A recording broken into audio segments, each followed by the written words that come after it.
Hello friends, welcome to my channel. So आज के इस वीडियो में क्लास 10th अध्याय 1 वास्तविक संख्या का प्रश्नावली 1.1 का प्रश्न 4 से लेकर 7 तक सॉल्व करने वाले हैं। इससे पहले के वीडियो में हमने प्रश्न 1 से लेकर 3 तक सॉल्व किया था। प्लेलिस्ट को चेक करके वीडियो को देख सकते हैं। सो वीडियो स्टार्ट करते हैं, जिसमें हमारा पहला प्रश्न है प्रश्न नंबर 4। इसमें बोला जा रहा है कि HCF 306 और 657 बराबर 9 दिया है। हमें यहाँ पर LCM ज्ञात करना है। तो इसको सॉल्व करने के लिए एक फॉर्मूले का यूज होने वाला है। इसमें जब इसमें HCF गिवन हो, LCM हमें निकालना होगा, तो एक फार्मूला इसमें यूज होने वाला है। तो प्रश्नावली 1.4 का जो इंट्रोडक्शन वाला जो वीडियो है, उसमें हमने बहुत सारे फार्मूले को समझा था। उसमें से एक फार्मूला इसमें यूज होने वाला है। सो डिटेल से अच्छे से समझने के लिए आपको इंट्रोडक्शन वाला जो वीडियो है उसको देखना होगा।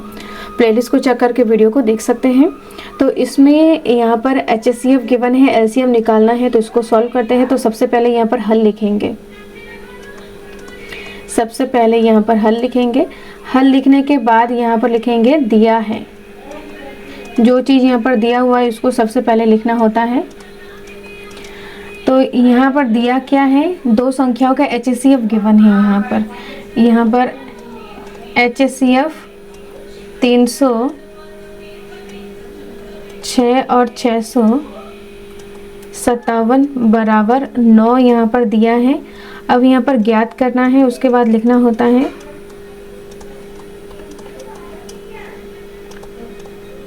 ज्ञात करना है। तो यहाँ पर LCM 306 और 657 बराबर यहाँ पर हमें निकालना होगा। दिया है और ज्ञात करना है, इस तरीके से हमें लिखना है। अब यहाँ पर जो फार्मूला यूज होगा उसको लिखते हैं। तो हम लिखेंगे हम जानते हैं। हम जानते हैं दो संख्याओं, यहाँ पर जो फार्मूला है, दो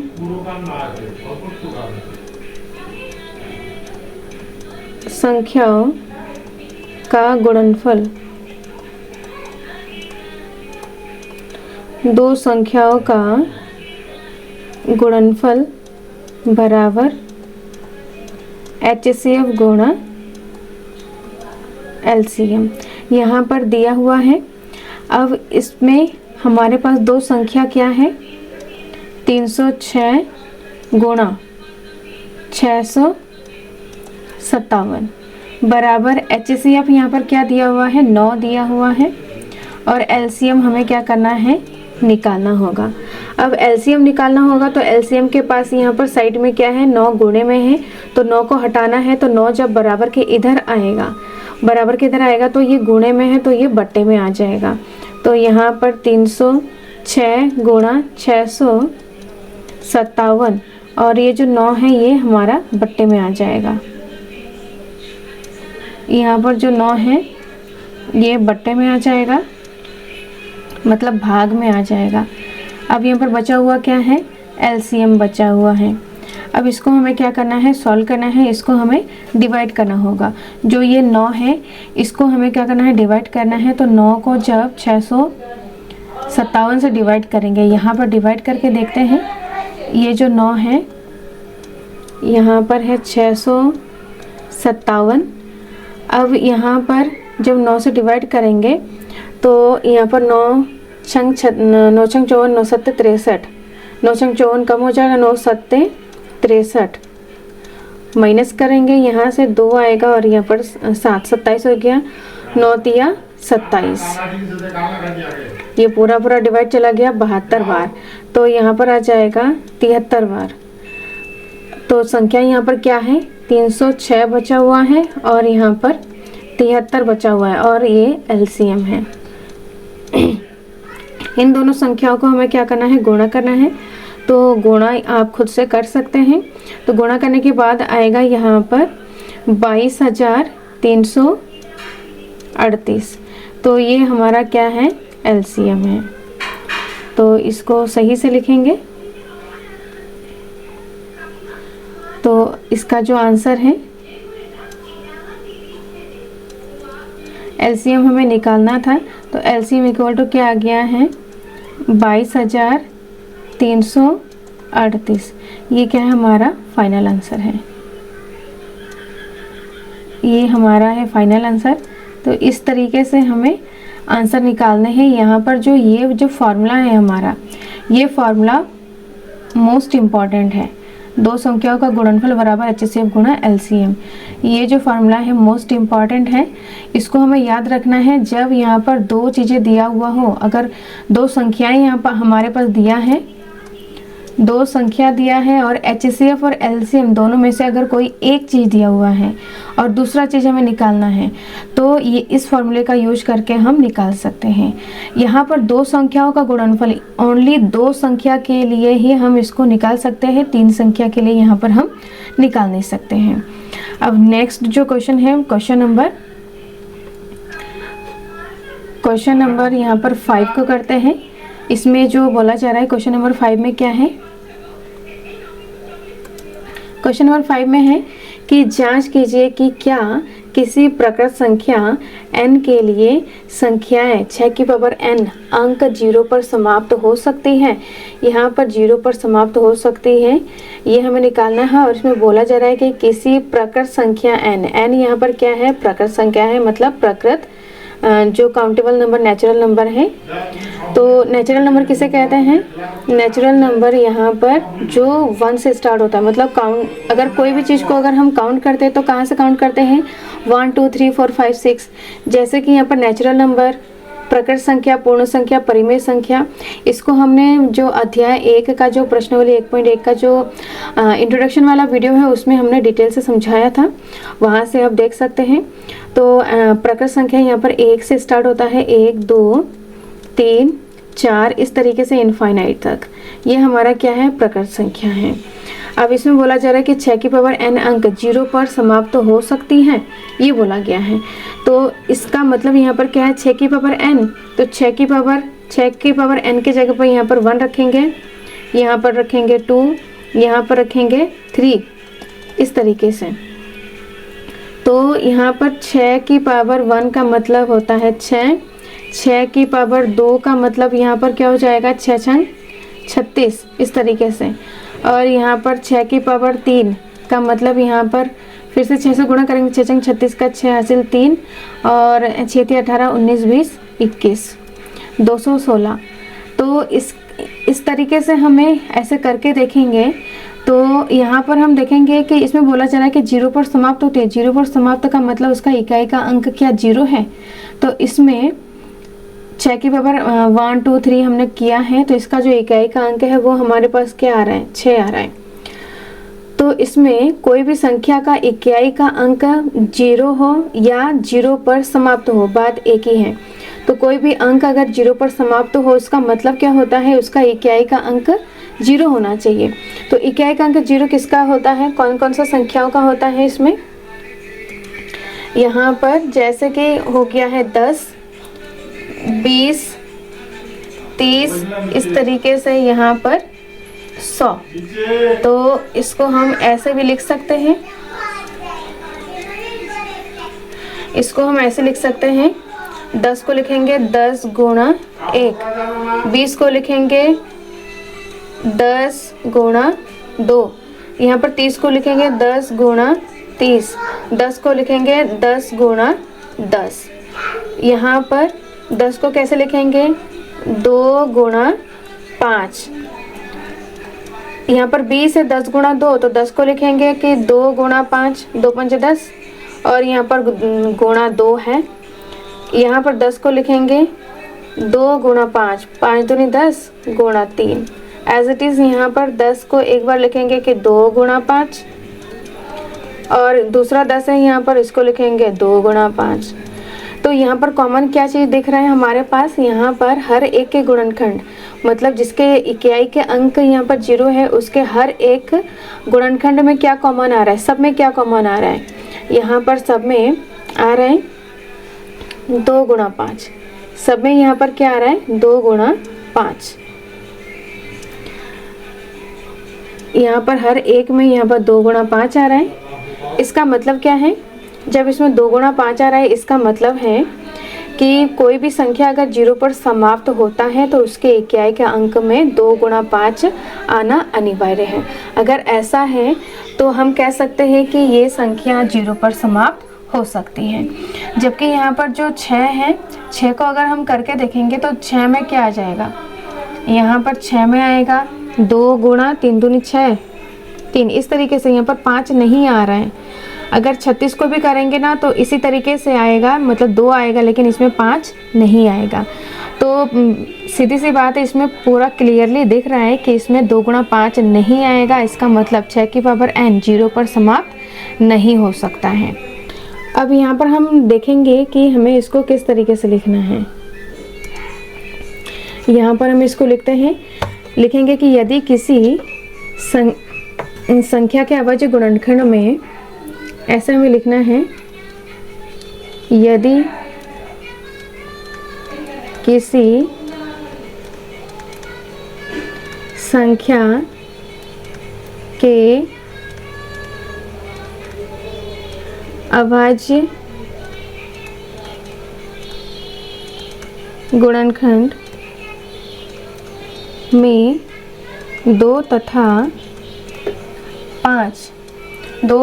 5 अनिवार्य,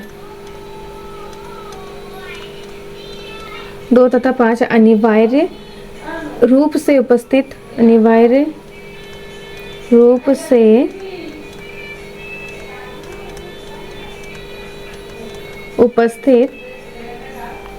है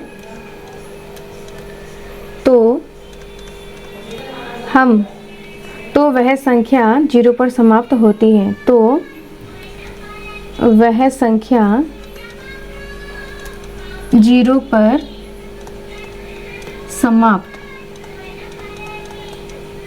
पर समाप्त होता है। अब यहाँ पर जो 6 की पावर n है, 6 की पावर n को कैसे लिख सकते हैं हम, 2 गुणा 3, 3 दूनी 6 की पावर n। इसको खोलेंगे तो 2 की पावर n गुणा 3 की पावर n। तो यहाँ पर 5 नहीं है, 2 के साथ 3 है, लेकिन यहाँ पर 5 नहीं है। यहाँ पर चाहे कोई भी संख्या हो सकता है यहाँ पर इसके साथ, लेकिन 2 और 5 गुणनखंड में होना अनिवार्य है। तो यहाँ पर 2 और 5 नहीं है, तो जो ये संख्या है ये 0 पर समाप्त नहीं हो सकता है। ऐसे हमें लिखना है। तो लिखेंगे कि 6 की पावर n के अभाज्य गुणनखंड में, अभाज्य गुणनखंड, यहाँ पर गुणनखंड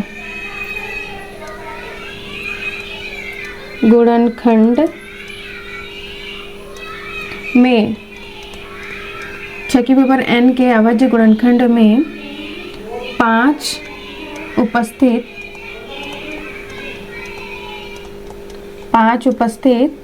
नहीं है,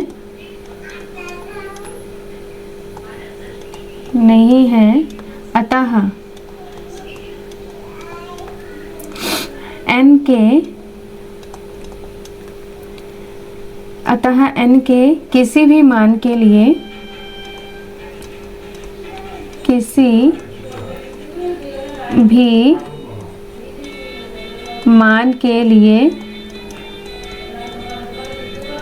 n के किसी भी मान के लिए 6 की पावर n 0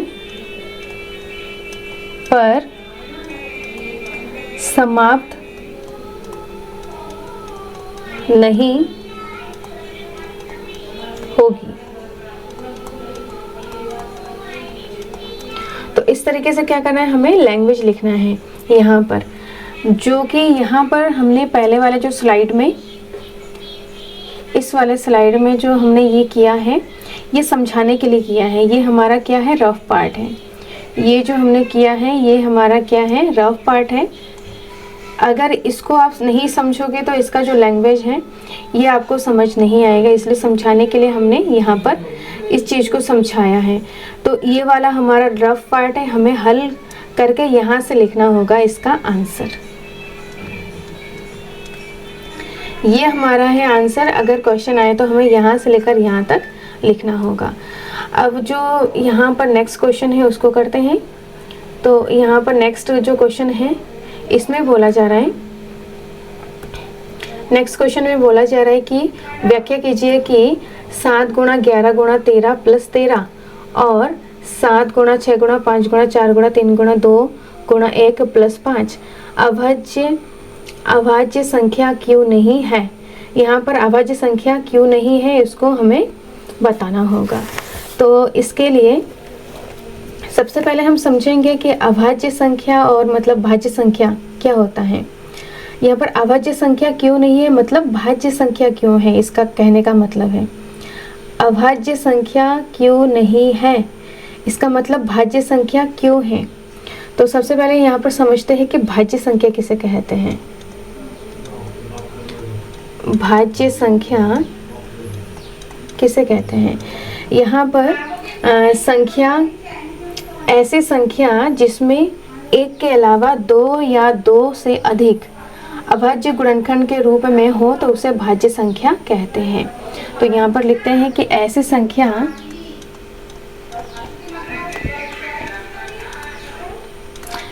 संख्या जिसके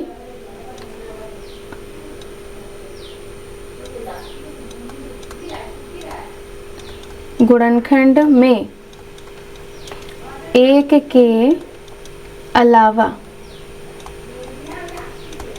के अलावा 2 या 2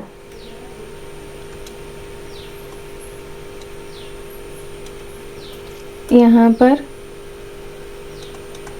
2 या 2 से अधिक गुणनखंड हो, 2 या 2 से अधिक गुणनखंड हो तो उसे बोला जाएगा कि भाज्य संख्या। ऐसी संख्या जिसके गुणनखंड में एक के अलावा 2 या 2 से अधिक गुणनखंड हो इसे बोला जाएगा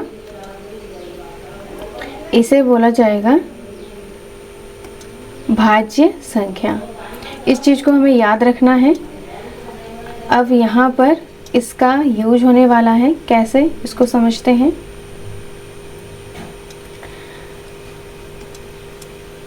सबसे पहले यहाँ पर हल में यहाँ पर क्या है 7 गुणा 11 गुणा 13 प्लस 13। अब यहाँ पर हम देखेंगे कि ये 2 टर्म है, यहाँ पर प्लस है, यहाँ पर मल्टीप्लाई है, तो ये पूरी चीज़ एक ही टर्म है, एक ही पद है। और यहाँ पर प्लस है, फिर यहाँ पर एक पद है, तो ये 2 पद है। दोनों के पास क्या है 13 है, तो हम यहाँ पर 13 कॉमन लिख सकते हैं। तो इसके बाद यहाँ पर 7 गुणा 11 गुणा 13 जब हमने बाहर निकाल लिया है तो यहाँ पर 1 बचा है, फिर ये प्लस है, फिर यहाँ पर 13 यहाँ से भी बाहर निकाल लिया तो यहाँ पर 1 बचा है। नेक्स्ट यहाँ पर आ जाएगा 13, 11 से गुणा करेंगे तो 77, फिर 1 से गुणा करेंगे तो वही चीज़ आ जाएगा, फिर प्लस 1। नेक्स्ट यहाँ पर 13, इनको जोड़ेंगे तो 78 आ जाएगा। अब ब्रैकेट का मतलब क्या होता है, ब्रैकेट का मतलब होता है गुणा। तो यहाँ पर जो ये संख्या है इसको हमने इस फॉर्म में लिखा है 13 गुणा 78। तो यहाँ पर 2 संख्या के गुणनफल के रूप में हमने इसको कन्वर्ट कर लिया है, बदल लिया है। तो ये क्या है 2 संख्या के गुणनफल के रूप में है, एक के अलावा। तो ये क्या है हमारा भाज्य संख्या है, अभाज्य संख्या नहीं है। यहाँ पर बोला जा रहा है कि अभाज्य संख्या क्यों नहीं है, तो अभाज्य संख्या इसलिए नहीं है क्योंकि ये 2 या 2 से अधिक गुणनखंड के रूप में है, इसलिए ये भाज्य संख्या नहीं है। तो यहाँ पर हमें यहाँ पर हिंदी में यहाँ पर लिखना है थ्योरी। तो लिखेंगे ये संख्या, ये है संख्या 2 या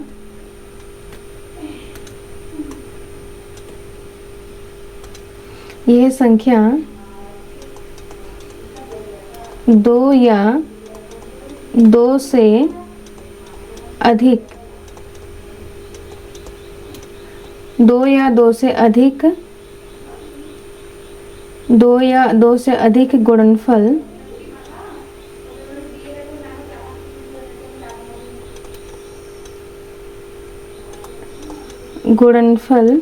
के रूप में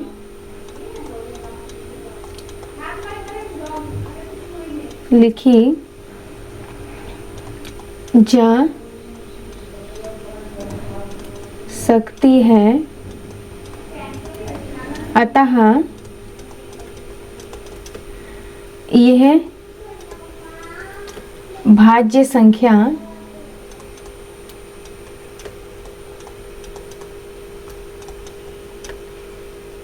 है। तो यहाँ पर ये लैंग्वेज लिखना है। इसको लिखने के बाद अब इसका जो दूसरा पार्ट है इसको करते हैं। इसको भी हमें सेम तरीके से करना है। तो इसमें 7 गुणा 6 गुणा, दूसरा पार्ट है इसका जो संख्या दिया हुआ है 7 गुणा 6 गुणा 5 गुणा 4 गुणा 3 गुणा 2 गुणा 1 प्लस 5 है। अब इसमें देखेंगे कि ये हमारा एक टर्म है और ये दूसरा टर्म है। यहाँ पर दो पदों में यहाँ पर लिखा गया है, तो दोनों में क्या है, यहाँ पर 5 है। यहाँ से कॉमन ले लिया 5, तो 5 को छोड़कर सभी संख्याओं को यहाँ पर हम गुणे के रूप में लिखेंगे। और यहाँ पर ये प्लस है, 5 कॉमन ले लिया तो यहाँ पर 1 बचा है। यहाँ पर है 5। इन संख्याओं को हमें क्या करना है, गुणा करना है। गुणा करने के बाद जब हम लिखेंगे तो यहाँ पर आ जाएगा 1008। फिर इनको गुणा करने के बाद लिखा है 1008 फिर प्लस 1, ऐसे है। यहाँ पर ये 5 है, इनको जब जोड़ेंगे तो 1009 आ जाएगा। अब यहाँ पर ब्रैकेट का मतलब होता है गुणा, तो 5 गुणा 1009। तो यहाँ पर भी हमने दो संख्या के गुणनफल के रूप में लिख लिया है। तो यहाँ पर भी हमें सेम लैंग्वेज लिखना है। तो लिखेंगे कि यह संख्या, यह है संख्या दो संख्या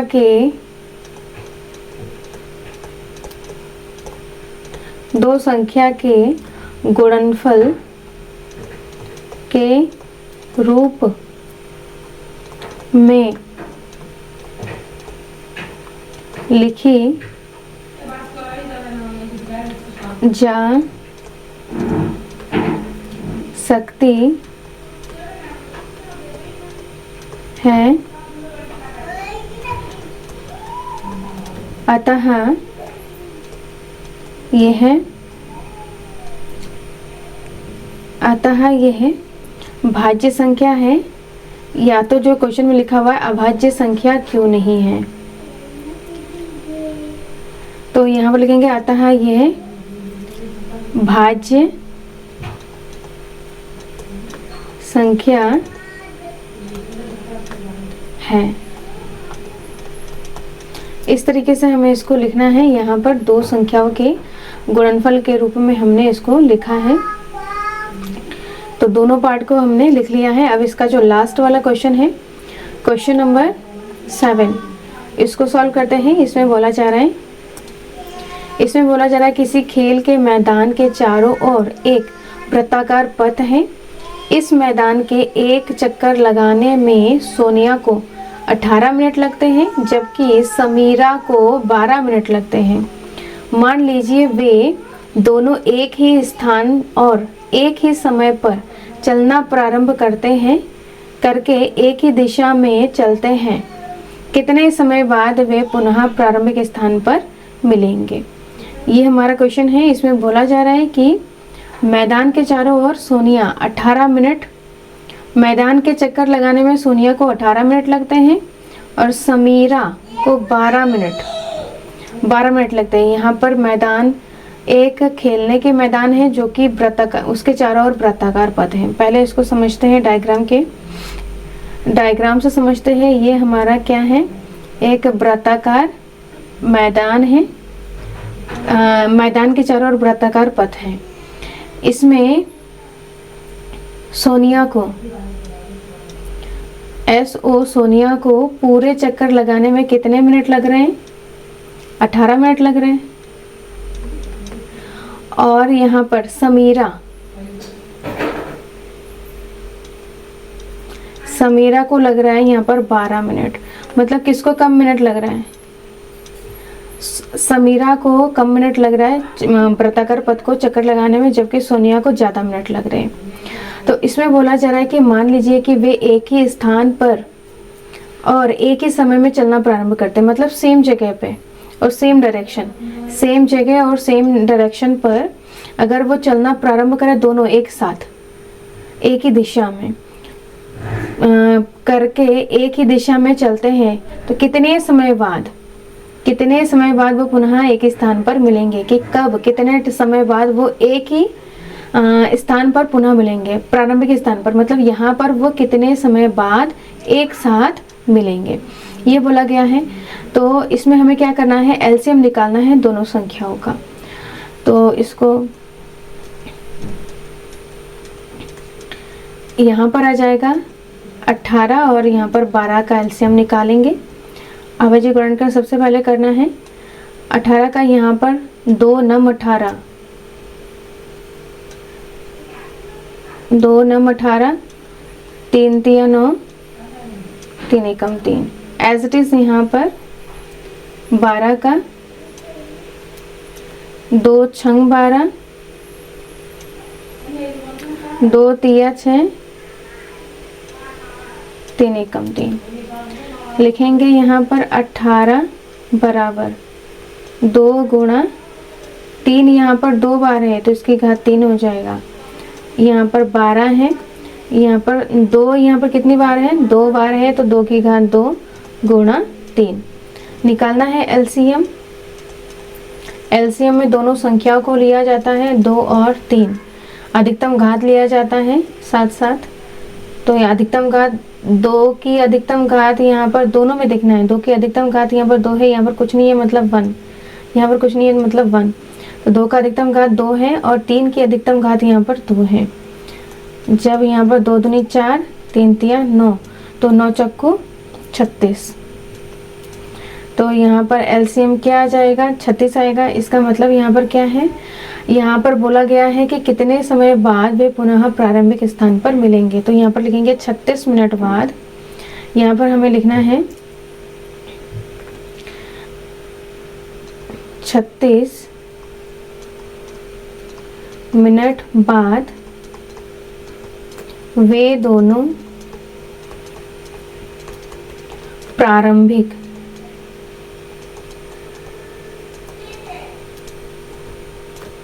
स्थान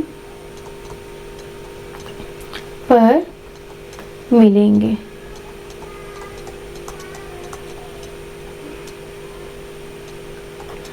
हमें ऐसे सॉल्व करना है, इस क्वेश्चन को हमें इस तरीके से सॉल्व करना है। तो यहाँ पर हमने सारे क्वेश्चंस को कर लिया है। प्रश्न नंबर 4, 5 और 6 जो क्वेश्चन है हमने सारे क्वेश्चंस को कर लिया है। तो ऐसे हमें सारे क्वेश्चन को समझ के करना है। अगर आपको अच्छे से समझना है तो प्रश्नावली 1.1 का जो इंट्रोडक्शन वीडियो है उसको आपको सबसे पहले देखना होगा, क्योंकि उसमें जो चैप्टर से रिलेटेड है, जो हर एक बेसिक चीज़ें जो कि हमने क्लास 9th में भी सीखा है, उन सब चीज़ों को भी कवर किया है। अगर आप उस जो इंट्रोडक्शन वाला वीडियो है उसको देखोगे तो ये जो चैप्टर है इसको आपको समझने में आसानी होगी। सो इस वीडियो को ज़्यादा से ज़्यादा देखें, ज़्यादा से ज़्यादा शेयर करें अपने फ्रेंड्स को, अपने फैमिलीज़ को। मिलते हैं नेक्स्ट वीडियो में। Thank you so much.